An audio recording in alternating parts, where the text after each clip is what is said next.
Malakas na lindol ang tumama sa Central Myanmar ngayong Biyernes, March 28. Naramdaman din ito at nagdulot ng matinding pinsala sa Thailand. Ayon sa US Geological Survey, ang lindol ay may lakas na magnitude 7.7 at may lalim na 10 kilometro. Naitala ang epicenter nito humigit kumulang 17 kilometro mula sa Mandalay, ang pangalawang pinakamalaking lungsod sa Myanmar. Sa lakas ng impact nito, isang high-rise building sa Bangkok na under construction ang bumagsak, dahilan para mag-alala ang mga residente tungkol sa posibleng casualties. Makikita sa footage ang manggagawa at rescuers sa gitna ng mga gumuhong debris. Gumagamit na ng crane para maghanap ng mga survivor. Dahil sa lindol, maraming residente at empleyado sa Bangkok ang lumikas mula sa mga gusali. Ayon sa mga saksi, naramdaman ang pag-uga ng mga matataas na building sa loob ng halos 2 minuto.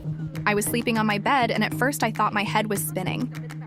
So I moved to see what was happening and things started swaying even more.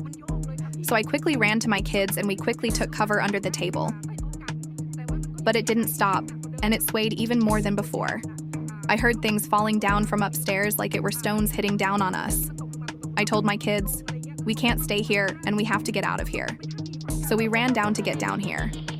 I'm still shaking.